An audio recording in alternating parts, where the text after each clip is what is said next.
Hey Nikki, I know we're working hard on Humanoid Space Race, but I wanted to get a video out to you to just go over a couple of things. I actually had before I move forward with this game. I have a lot of time right now because I'm pretty much I'm not working very much. It's winter time here, and there's not much to do outside.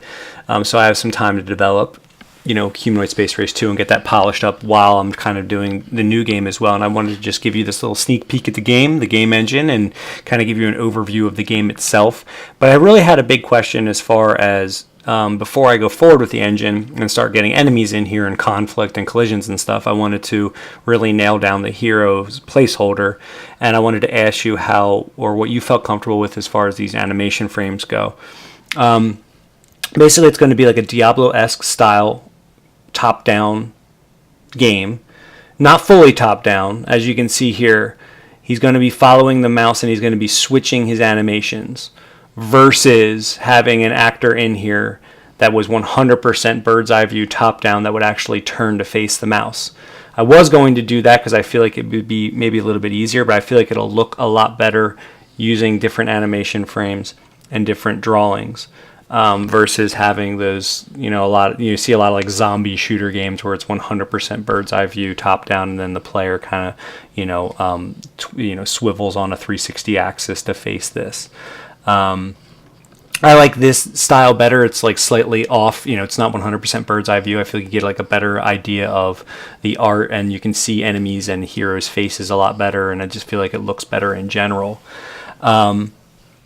So that being said, before I move forward, I wanted to make sure that you were okay doing, as of right now, I have actually quite a few animation frames. And the look of this game is going to be fairly cartoonish. I mean, I have this background in here, but it's going to be more cartoonish than this. This is just a placeholder.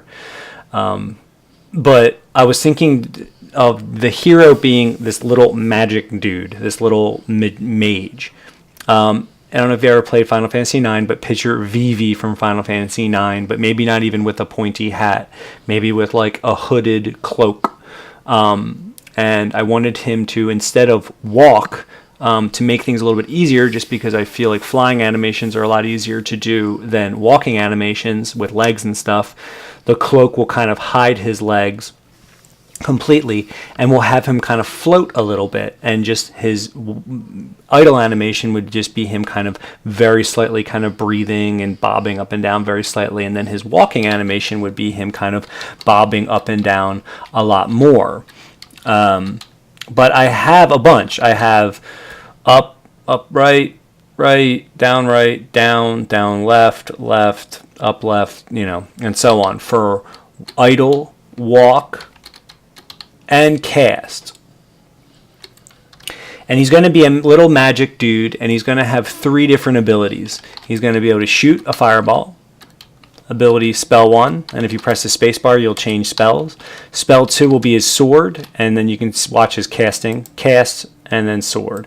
Cast, and then the sword gets created. Cast, and then the sword. And he's going to have a third spell, which is more of an AoE. It has a longer casting time, and it's going to do the most damage, but it's going to take the most magic, or MP, off his bar.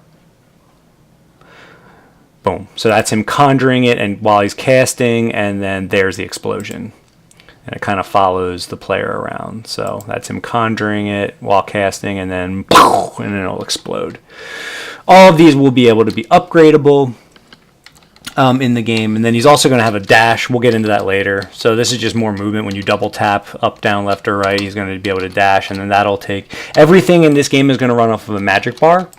Even the regular common spell will obviously be the lowest amount of damage, and it'll be the lowest amount of magic drain. And then 2 will be somewhere in the middle, where it'll have a medium magic consumption, it has medium casting speed, and it's just like an AoE.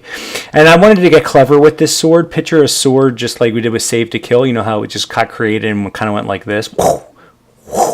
This, instead, I wanted to make things easier, and instead of being like, oh, create sword this way, create sword that way, create sword this way, create sword that way, and then turn the art and all that stuff, to keep things simple, it's just going to be it'll be a 360 no matter where you're facing, it'll be the same exact sprite that gets created, and it'll just start here, and it'll just be an animation where a 360 like fire sword or magic sword goes around. That way, that'll simplify the code. And then the same thing with spell number 3. It'll always be the same spell no matter where your character's facing. The only animation that'll change is his casting animation. So, there's a lot going on, and my biggest question was, do you think that's overkill? I've been playing some games that have a similar control scheme, and some of them only have like up, down, left, and right. This one is going to be a lot more. But I don't know how much more difficult it'll be to incorporate them. I mean, obviously all the programming is done and it's switching animations correctly, as you can see, whether he is idle or he's walking. This code actually, I'm very proud of myself. It really only took a couple hours for me to get a lot of this code done, and I was able to whip up the prototype pretty quickly. I'm pretty proud of myself for being able to do that and getting all these animations to switch properly. But like I said, I wanted to really ask you, do you think that's too much? Do you think that we don't need that, or maybe even it might even look a little too jittery if he's constantly switching animations? Like this, because I can change it to just up, down, left, or right, but I feel like having these extra drawing events in here might make it more smooth. But if you're like, oh, in my experiences, 1, that's going to be a big pain in the butt to draw, or 2, it might not even look as good as just having this more simple 4 animations, let me know, because before I really get into enemies and conflict and stuff, I wanted to get your opinion on that and get the hero's placeholder really nailed out before I got into collisions. And just to give you an idea of what the game is going to be about, I finally figured it out, and I was really kind of toying with this for a while, and now I'm ready to really get rolling on this because I have a really clear idea and vision of what this game is going to be. I wanted to, instead of jumping into a really in-depth RPG with a storyline and quest lines and stuff like that, and towns and stuff like that, and dungeons, I wanted to focus on combat, leveling, and addictive kind of gameplay. So what I'm going to do is create just going to be a one scene game that's going to be a survival time attack mode, where you're going to start the round off and there's probably only going to be like 10 seconds on the clock, and you're going to have to go and hunt down enemies, and every single time you kill an enemy, it's going to give you a little bit of a time bonus. And the map's actually pretty fairly large, as you can see. I'm dashing all the way down here, and I'm going to put a whole bunch of really cool, like, little hidden nooks and crannies and destructible environments. I'm going to have, I don't know if I want to use tiles or just use actors, but there'll be a border here, like maybe like some boulders and stuff to keep the player in. But then there'll also be like destructible boulders and destructible trees. There'll be like trees here. I'll maybe even make like a couple little gravestones, maybe some like houses and stuff that can. Some of the stuff will be able to be destroyed, some of it won't, and we can have little secrets hidden in there, some extra gold drops or whatever. I mean, basically, it's just going to be this very large map, and I'm going to spawn enemies off screen. I'm also going to have certain enemies spawn other enemies. I've got to find a clever way to make sure that I don't bog the entire system down, because I do want to develop in Flash and potentially do a Steam version. So it's going to be really tricky for me to get all these enemies on here and make sure there's not too many enemies on screen and all that stuff. But that's my problem to worry about. But the game will basically be this frantic race to try to find enemies, try to find destructible stuff, try to find secrets, try to increase your time, because every single time you kill an enemy, it's going to give you a time bonus. And then there's also going to be, I think, hidden in each level, maybe like 10 different, like, larger time bonuses that when you destroy it will give you like a nice boost, like a nice like 30-second time boost. But it'll also spawn like an elite boss type enemy that'll be harder to kill. And then that enemy, once you kill that, depending on how hard or the enemy is, it'll give you more gold, and it'll give you more of a time bonus. And I'm going to do a huge ranking system in this game. That's going to be basically like a 25-star ranking system. And basically, you're going to come in and you're going to try to best your score. And you're going to try to kill as many enemies as you can. And, when you die or when the time runs out. Oh, and every single time you get hit in this game, you're going to lose a very significant time bonus. So it's going to be this, like, you're going to want to find enemies as fast as you can, but you're not going to want to find 2 enemies too quick, because you don't want it to be too difficult because you don't want to get hit and then your round be over. But every single time you die, then you go back to your level up scene, and then you can increase all of your abilities. And the upgrades in this game are going to be as follows: movement speed, casting speed, spell 1, spell 2, spell 3, dash, health, and mana bar. So there's going to be a whole bunch of different ways to level up your character in this, and actually it's kind of already programmed. As you can see, I've got a whole bunch of number attributes here. I'm going to max the evolution out at 30, kind of like I've done with Humanoid Space Race 2 and Save to Kill. You'll be able to upgrade further than this, but it'll only increase damage. Let me see.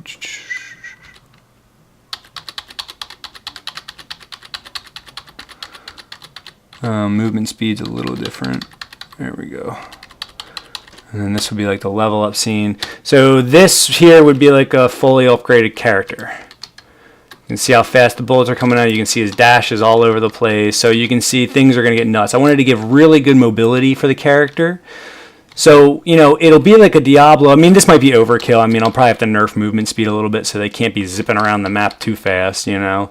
But I'll probably nerf that a little bit, you know, and I've got a million different things. You watch how fast the sword comes out. Boom, cast, you know, the casting speed is all the way up. And you can see how big the sword gets. You can see how big the AoE spell gets.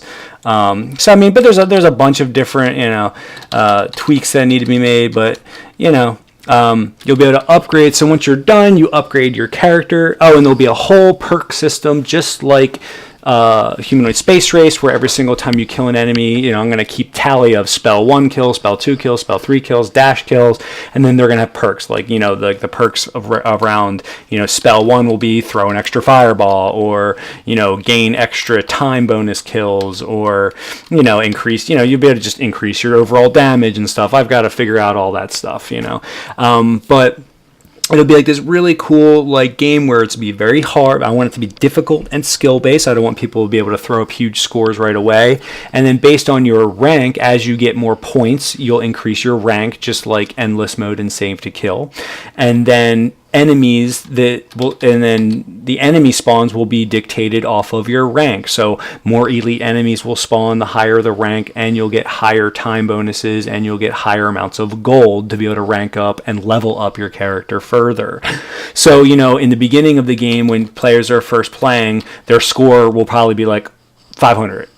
And then by the end of the game, if someone's fully maxed out their character and been playing for a while, I mean, this might be, you know, if you've been playing the game for like, say, 5, 6, 7, 10 hours, so, you know, your score will be in the millions. So it'll be like this cool game where it'll get, you know, it'll be only one scene, but it'll stay fresh, because as you rank up, different types of enemies will spawn, and you'll try to attack the level in a different way. It'll be the same level every time, but we might add some extra random elements. Like I might put in random treasure chests that have random loot drops in them. I don't want to make it too random though, because any kind of high score chasing game I think it's a little unfair if you make things too reliant on random events. I want to make sure that players have the chance to maximize their score every single time that they play. Or we can throw in some stuff to spice things up, whether it's different types of enemies or different gold drops and stuff like that, just to give them a little bit of a boost and just to keep things fresh.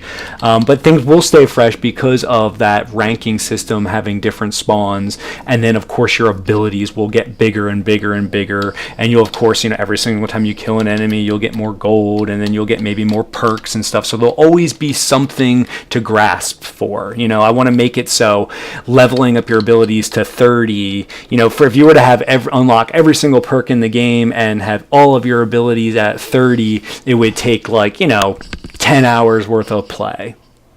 You know, but things will stay fresh and fun, because as enemies come in and as you rank up, things will get much more difficult, but you'll get much more points for killing them, and you'll get more gold. So it's like every single time a player ranks up, the next time they go in, they'll be stronger, but the enemies will be a little bit more different. They'll get more tricky. So, and I like the idea of, you know, taking points away from the player if they get hit. So it'll really keep players on their toes. you know, as far as being tuned in and going for perfect runs and going for maximizing their run. And if they get kind of screwed up and they get hit a few times, they could either restart their run or just play it out because they'll be getting gold. So I'm happy that I finally figured out exactly how I want to make this game. Now I just have to make it.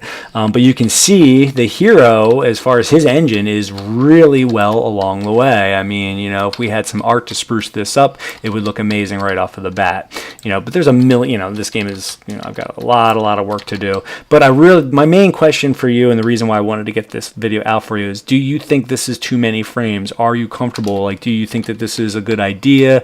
Do you think that having all these different animation frames is okay? And as far as you drawing it, do you like the idea of doing like a mage that doesn't have feet to make things a little bit easier on drawing the frames and having him float, and this many animation frames?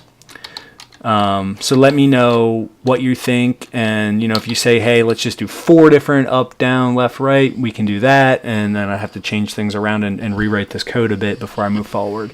So let me know what you think, and I wanted to just give you a little sneak peek of the new game too. It's going to be really cool, man. I'm getting excited. But first things first, let's finish Humanoid Space Race. I just wanted to get that question out to you because I do have extra time right now to develop. All right, man. Later.